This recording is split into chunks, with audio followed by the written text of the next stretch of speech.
primeiras explicações sobre a origem da pobreza no Brasil,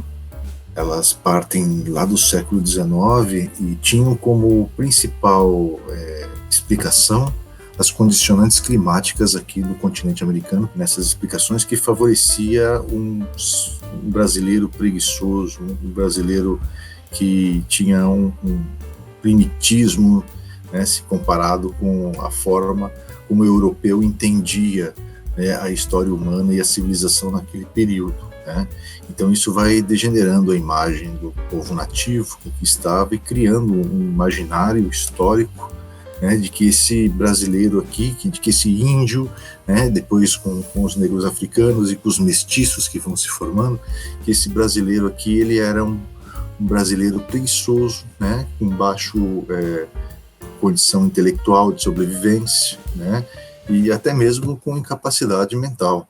Então a mestiçagem, né, a mistura de raças que configuram o povo brasileiro era vista como um malefício, né, e essa mestiçagem, né, ela era vista assim como um malefício porque ela era composta por uma miscigenação. Se acreditava nessa época que a mistura das raças degenerava, né, o indivíduo. Então, nessa época, por exemplo, se explicava que se um branco e um brasileiro se casassem, os filhos não teriam condições intelectuais de sobreviver, né, de trabalhar, seriam preguiçosos, né, e assim por diante. Então essa explicação ela cria um estereótipo para o brasileiro que vai perdurando, né, e até os dias de hoje ainda segue na mentalidade das pessoas. No final do século XIX e início do século XX, tomou forma um conjunto de análises sobre as particularidades do Brasil que buscavam investigar como a nação se formou, quais seriam as bases dessa formação social e de que medida o passado colonial e escravista poderia ter influenciado a formação do nosso país e as condicionantes que temos hoje. Quais seriam as características centrais da identidade social brasileira e muitas outras questões. Mais tarde, entre as décadas de 1950 e 1960, essas questões se ampliaram e diversificaram,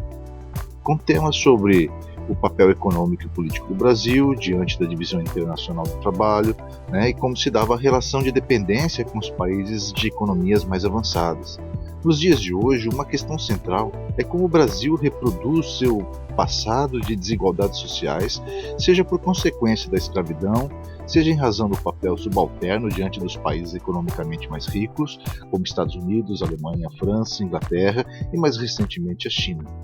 Durante os períodos coloniais e imperial, o Brasil foi marcado pela produção agrícola escravista e formas de organização social predominantemente rurais e nucleadas na esfera familiar.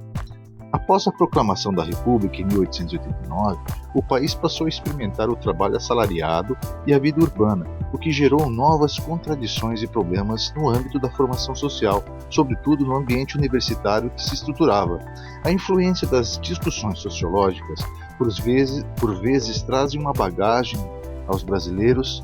que iam estudar nesses países do Brasil, nos Estados Unidos, na Europa em si, né, e passavam a refletir uma contradição entre o que a sociedade brasileira era de fato e aquilo que poderia ser ou deveria ser.